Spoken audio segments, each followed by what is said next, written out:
நிச்சயமாக படத்தில் ஏஐ தொழில்நுட்பத்தில் எம்ஜிஆர் இருப்பார். எம்ஜிஆரை இந்த படத்தில் காட்சிப்படுத்தியிருப்பாங்க. ஏன்னா படத்தில் சாட்டை இருக்குது. சாட்டையை வச்சு தான் முதல் ஃபர்ஸ்ட் லுக்கே வெளியிட்டாங்க.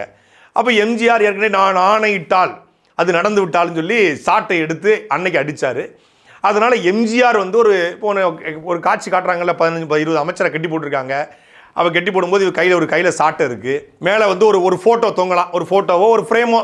அங்கேருந்து சாட்டை அப்படியே விஜய் கையில் விடும். இந்த சாட்டை எடுத்த உடனே எம்ஜிஆர் ஏஐயில் இப்போ தான் டெக்னாலஜி வளர்ந்துருச்சே, ஐயோ தம்பி இந்த சாட்டையை நான் உன் கையில் ஒப்பதைக்கிறேன், இந்த சாட்டை எடுத்து நாற்றை தீர்த்தா அப்படின்னு சொன்ன உடனே சாட்டை எடுத்து எல்லாரையும் அடிப்பாப்புல. ஜனநாயகன் படம் ஜனவரி மாதம் 9ஆம் தேதி வரலன்னு உடனே இந்த படம் ஏன் வரலங்கிறதுக்கு சாட்டையில் ஒரு காணொலி போட்டிருந்தோம். அப்போ நான் சொல்லியிருந்தேன், இந்த படத்தில் ஏஐ தொழில்நுட்பத்தில் எம்ஜிஆருடைய புகைப்படம் பேசுவது போல ஒரு காட்சி இருக்கான். அப்போ எம்ஜிஆர் ஃபோட்டோவுக்கு மேலே இருந்து ஒரு சாட்டை, தம்பி இந்த சாட்டை எடுத்து அடி அப்படின்னு சொல்கிற மாதிரி ஒரு காட்சி இருக்குன்னு சொல்லியிருந்தேன். அதே மாதிரி வச்சுருக்காங்க. அன்றே கணித்த சாட்டைன்னு இன்னைக்கு போட்டுக்கிட்டு இருக்காங்க.